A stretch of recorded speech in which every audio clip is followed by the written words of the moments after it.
So that being said, what we'll do is let me start the virtual machines.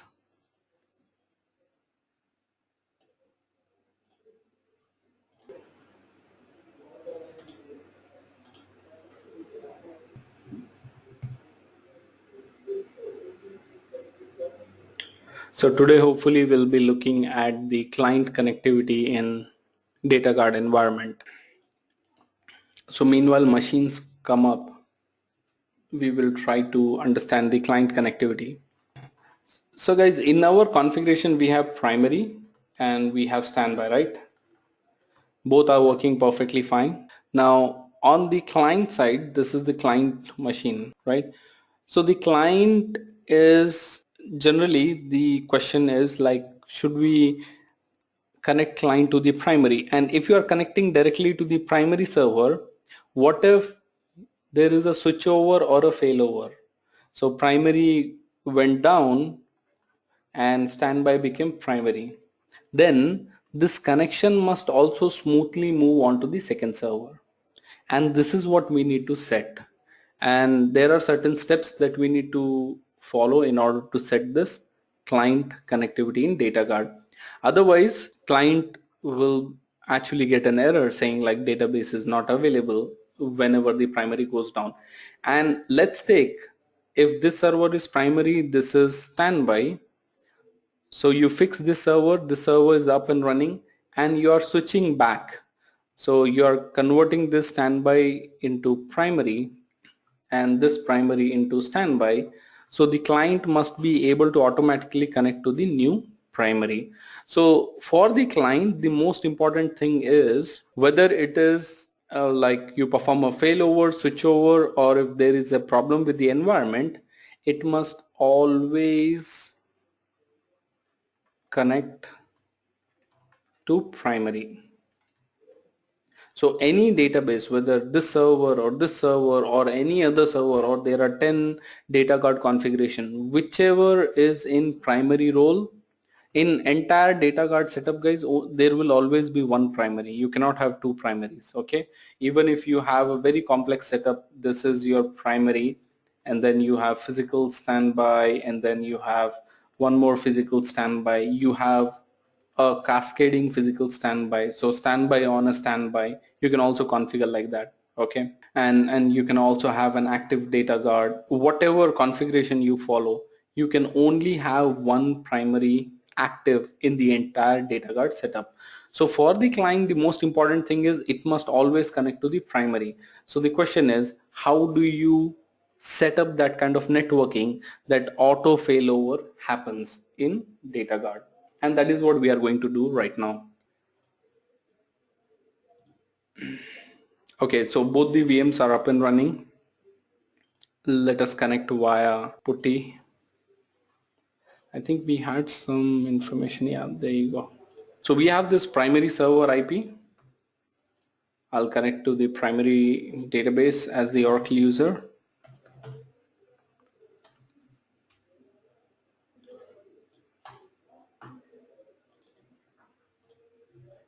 And we'll also connect to the standby.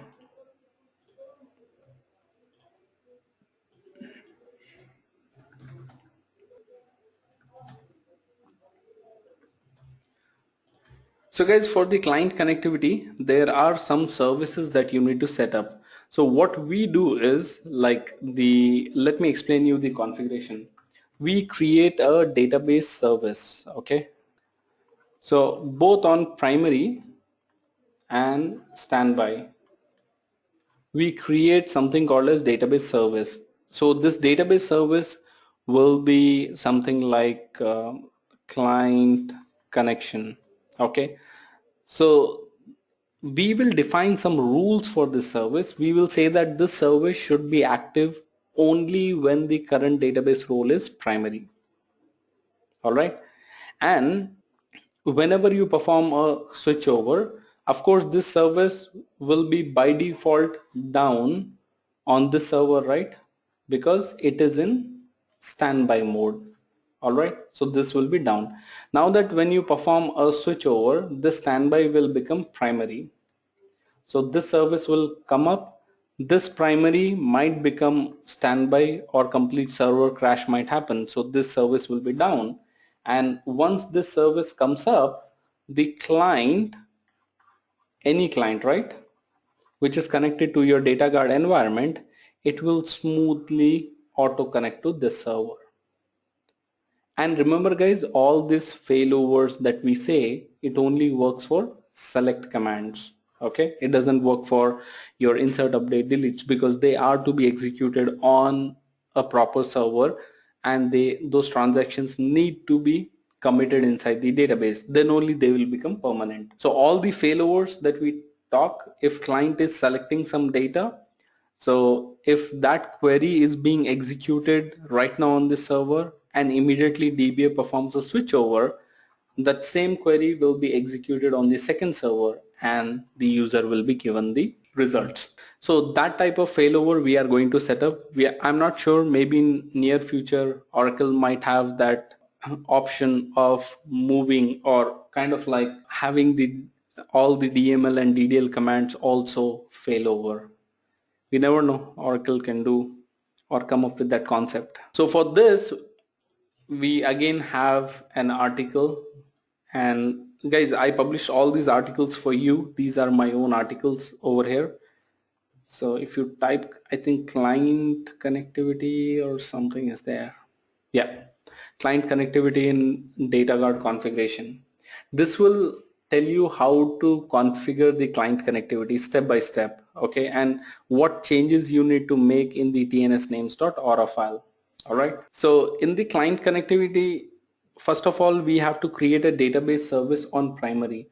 So this service we have to create so that it will run on both primary and standby. But in the next step, over here we are defining a rule saying that this service should run on primary database whenever the database role is primary, and should not run whenever database role is anything other than primary.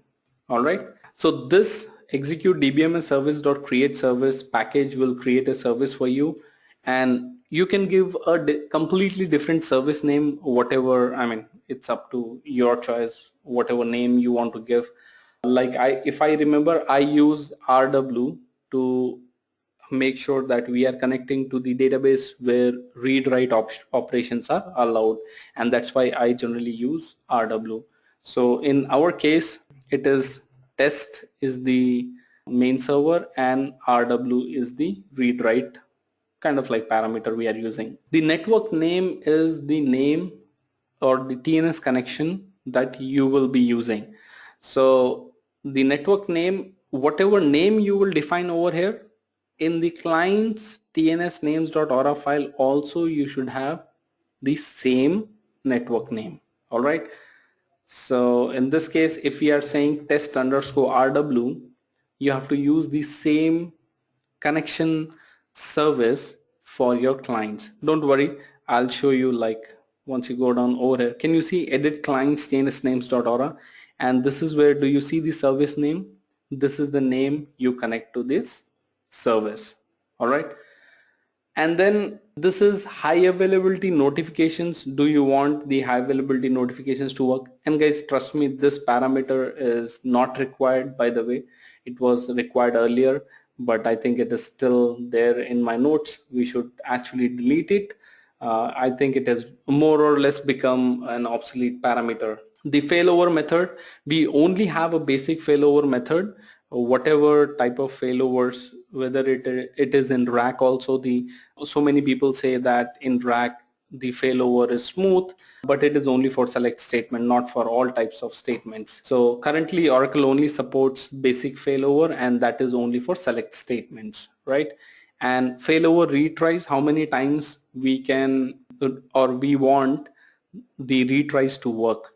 So how does it work? Let me show you. So the client, let's take you issue this query, select star from EMP. All right, so before issuing this query, you immediately perform a switchover. So when you perform switchover, guys, there are some steps. First of all, you need to bring down the primary. okay, because in a configuration only one primary can be there. So primary is first converted into standby because multiple standbys can still be there in the configuration. Okay, so once you convert primary into standby, in this configuration there is no primary. So what will happen, this query by default will fail. Okay, but because in our services we are specifying that, so the failover retries, what it will do is it will try for 30 times. Okay, you can give whatever number you want, like 150 times, 100 times. So this client will try to execute this query again and again for 30 times, and there is a failover delay of 5 minutes. So the client will only wait for 5 minutes before giving an error to the user. Okay, so the client will try the same command for 30 times and it will wait for 5 minutes for any server to come up or to become primary so that it is able to give the result to the user. You can increase these numbers, but most of the times these numbers are defined or discussed by your or with your client. So it depends on you. Like in some environments we generally go for 150 depending on how or what is the requirement, but unnecessarily in your practice don't overdo things. Just try to keep it as little as possible. Maybe 40 or 50 is a good number. So when you create the service, the thing is this service, okay, I think I have to explain you guys step by step. So we are creating this service in primary, right? So we need to perform a log switch, and once we perform the log switch, new archive log will be generated, and then this archive log will be applied on standby. So automatically on standby this service will also be created, right? So due to this, what we will do is we will only create this service on primary database. We don't need to create it onto the standby database because over there it will be automatically created. So SQL plus, I think guys we just started the servers, right? So let us understand how do you start up and shut down a data guard configuration before we work onto the client connectivity. So yesterday I shut down both the servers cleanly, and now we are going to start the servers. So first of all, on primary, always start the primary database. So I will perform a startup of the data guard setup. I'll shut it down and then I'll perform the startup again. So perform a startup of the database on primary, on standby also, SQL plus /assist DBA.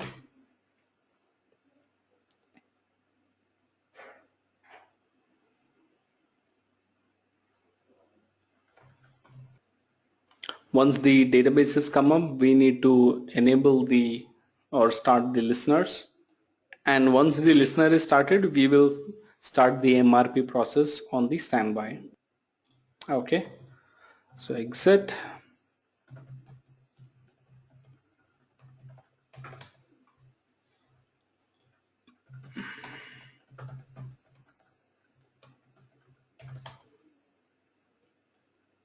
Perfect. Now on the standby, connect to the database and we need to start the MRP process. So how do we start? Alter database, recover, manage standby database, and then disconnect. So if you don't specify the disconnect, then you won't be able to come to the SQL prompt. All right, and how do we check the gap between the primary and standby? First of all, we need to get the details of the archive number. So just type archive log list. This is simple way, and then we can see it is working on log number 17. So our standby should also be waiting for the log number 17. So it is like, so you can query this view, describe v dollar managed standby, and in this view you have to select the process, status, and then sequence number. This is the column that will tell us which sequence number our data guard is waiting for.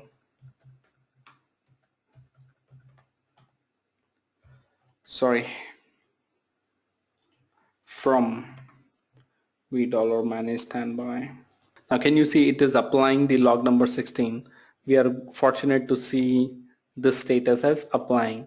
So right now I think RFS has got the log number 16 because we started the database, and now it is applying the 16th one, and as I query this view again, it is saying waiting for log number 17. Alright, so that means our data guard is working perfectly fine. The standby is in sync. If you want to check again or want to be double sure, just do some archive log switches, alter system switch log file, perform 2-3 log switches, and on standby try to query it again, and you can see MRP will be waiting for the log file 19, right? And now we can see it is waiting for log number 20. Amazing. Now once this is done, guys, how do you shut down the proper shutdown of a data guard setup? So first of all, always you need to stop the MRP process. How do you stop the MRP process? Alter database recover managed standby database cancel. So this command will stop the MRP process. Alright, so your MRP, once it is stopped, now you can happily shut down the database.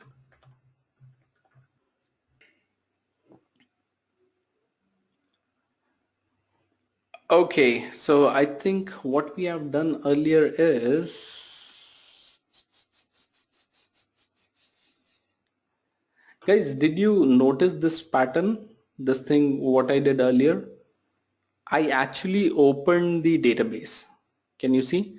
On the standby, I did not mount the database. I actually opened the database. So if you open the database, this is simply your active data guard. Okay. Don't worry, we are going to talk, but now I realized I should have taken the standby database in mount mode, and in the mount mode, we need to start the MRP process. So now that the standby database is down, I'll exit. So connect to the standby database. Guys, once the standby is down, now you can happily shut down your primary also if you want. So like now we will learn the process or the steps for bringing up the standby. So the first step is to start up mount. You have to put it in mount mode and then start the MRP process. So if you open the database, it becomes the active data guard. But remember guys, in the active data guard, you can only query the database. You cannot perform insert, update, deletes. And alter database recover managed standby database disconnect. Amazing. So this is how you cleanly shut down and start up the standby. Always make sure the MRP is down before you shut down the database. So some experienced DBAs, they can argue, Arun, there is no need to shut down the MRP, like we can directly shut down the database. Of course you can do, but it's always good to follow some standards, right? So now our goal is to create the service that is test RW, and this service will help us in order to connect swiftly in the data guard environment. So I will execute this service on the primary server, and on primary, okay, I think we can do log switch after some time because we need to do some more configurations. So what we are defining right now is the first step is we created this service. The problem is if you just create this service will run on both the servers, right? Because it is created on primary, this log will be applied on standby, and on standby also the service will run. So your clients will be confused where to connect. For that case, what happens is we need to make a procedure. We are creating a procedure, and in this procedure we are defining when to start the service and when to stop the service. So if you see create or replace procedure, it's just name of the procedure, and we are selecting the select database role into this variable. I mean, if you guys are familiar with PLSQL, you'll understand this. We have defined a variable v underscore role, and in this variable we are selecting the value of the database role from v dollar database. So let me show you. Select, yeah, database underscore role from v dollar database. Now can you see this primary value, database role column value, we are selecting in this variable, and now we are giving an if condition. If the variable value is primary, then dbms service dot start service, and we are giving the service name, whatever our service name is. Else, let's take if the role is not primary, because this service will go on to standby also, right? If v underscore role is anything other than primary, then always stop the service. So this procedure will always guarantee that our above service is only running on the database whichever is primary in our configuration. So I'll copy this and we'll make changes to this one. I think we have to get rid of this one. Okay, for now let's keep it simple because I want to make some changes to my notes. So this is test underscore rw underscore service. So we have created a procedure test underscore read write service, so that this procedure will always run this above service that we created only on the primary. So select database role into vrole v dollar database. If vrole is primary, then dbms service start service. We need to give our service name test underscore rw. Okay, and if the database role is not primary, then it should not run. So that way this procedure will guarantee that our service is only running on the primary server. All right. So now we created a service, we defined a procedure that this service should run only on primary, but there is a big challenge. For this procedure also you need to manually execute it for it to run, right? Right now if you see, I have created this procedure and then I need to run this procedure or execute this procedure, which will define whether the database is primary or not. So this procedure needs to be tested whenever you bounce the database or whenever the database role changes, because those two are very critical events inside a database. Let's take I shut down my database and shut down and I start the database. In that case, you will have to manually execute this procedure. This procedure will define whether your database is primary or not, and then it will start this service. So can we automate this? Of course we can do it.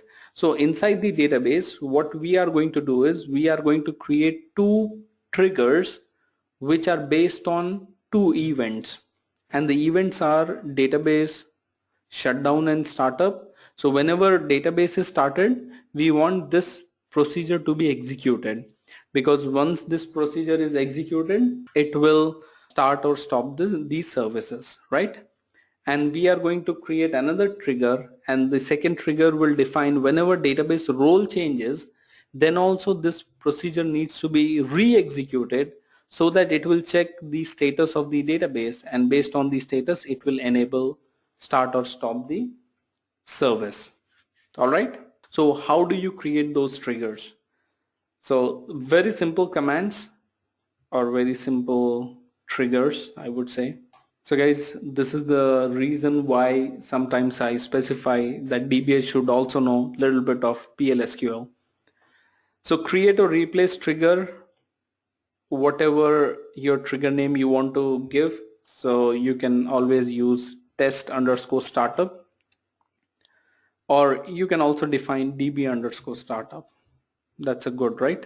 DB startup after startup on the database. So what we are saying is, after the database is started, so this is a trigger. Trigger is based on an event. Our event is whenever database is started, this procedure, I think we need to put this name. This procedure needs to be executed.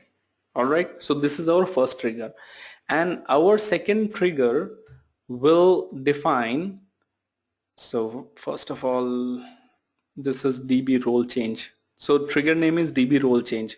So after DB role change on the database begin, and once again this procedure needs to be executed.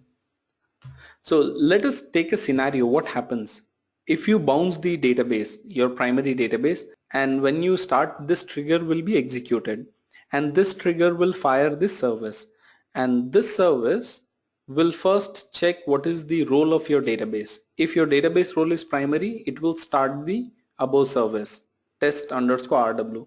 If your database is not primary, then it will not start the test underscore RW.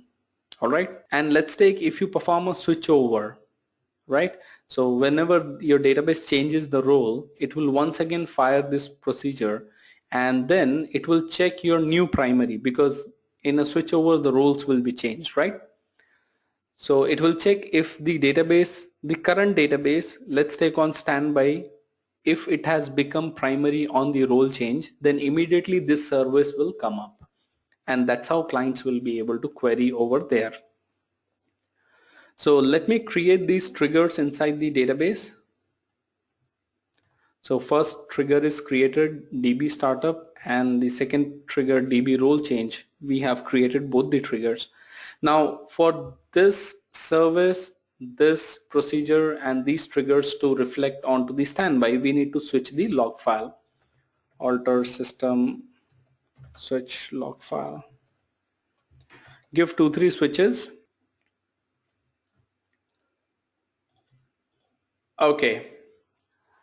So once this is done, guys, what we have to do is we have to start the service. So what is our service name? And meanwhile, so you have to manually start the service because this is first time, right? So what you can do is the same procedure you can execute on the database, and it will auto check whether your database role is primary. If it is primary, this service will come up. So let us execute this one. All right. So now once again, once the service is up and running, always I specify once again perform and log switch.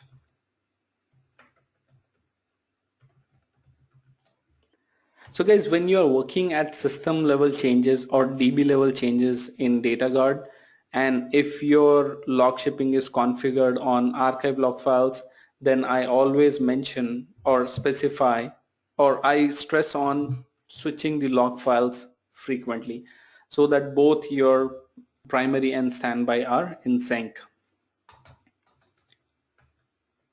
So guys, this is the most important part in a DataGuard setup. So you need to give your connection name. In our case, we want to connect to the test database.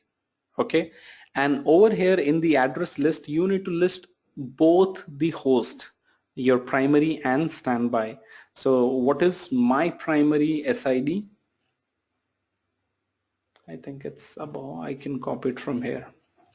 So this is my, sorry, not SID, the IP address. This is my primary IP address, and this is my standby IP address. So this TNS entry will actually set up the failover for your client. So now that inside the address list you have defined the primary and standby, this connect data, the service name will be the new service that you had created, test underscore RW. So failover mode, the type is select only, the method is basic. Only these options are available as of now, and we have given retries as 40 and delays for 5 minutes. Now this TNS entry is what we have to use for our client system. So you have to distribute these TNS entry to the clients. So let us continue, guys, and I'll quickly show you how the client connectivity works. So this is the TNS entry. You need to share it with your clients or the applications which uses the DataGuard setup. All right. So in this case, I have this TNS entry, and I just specified like I have SQL client installed on my system. So in case if you want to download and install the SQL client, what you can do is just type Oracle 12c download,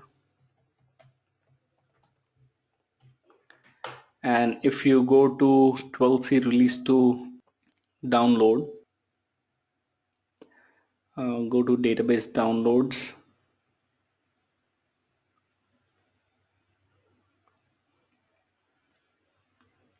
These people have changed the look and feel of the entire website. Okay, can you see Windows 64 12.201 client? This is the client software you need to download. So what is a client? Client can only connect to the database, okay? So on my Windows machine, I can only connect to any external database, but I cannot create a database, right?